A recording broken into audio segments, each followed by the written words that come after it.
राज्याच्या किमान तापमानात घट झाल्याने मध्य महाराष्ट्र मराठवाड्यात थंडीचा कडाका अधिक आहे।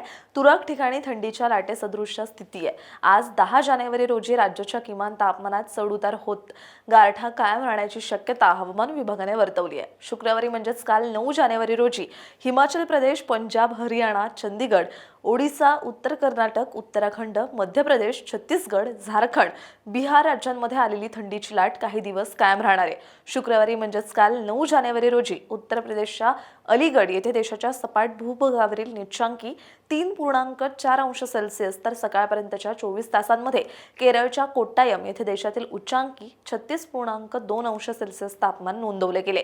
तसंच कोकणातील रत्नागिरी येथे राज्यातील उच्चांकी 33.6 अंश सेल्सिअस तापमान नोंदवले गेले।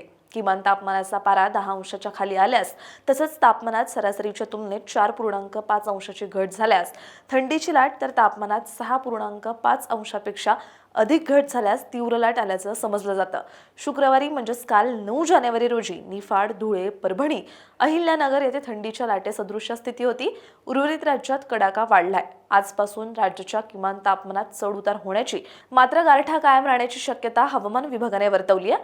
आग्नेय बंगालच्या उपसागरातील वादळी प्रणाली म्हणजेच डीप डिप्रेशन श्रीलंकेच्या त्रिकोमालीपासून 250 किलोमीटर, हंबनटोटापासून 270 किलोमीटर ईशान्येकडे, तर पद्दुचेरीच्या कराईकलपासून 540 किलोमीटर तर चेन्नईपासून 710 किलोमीटर आग्नेयेकडे समुद्रात घोंगावत आहे। वायव्येकडे सरकत असलेली ही प्रणाली आज म्हणजेच 10 जानेवारी रोजी उत्तर श्रीलंकेच्या त्रिकोमाली आणि जाफना दरम्यान किनारपट्टी ओलांडण्याची शक्यता आहे।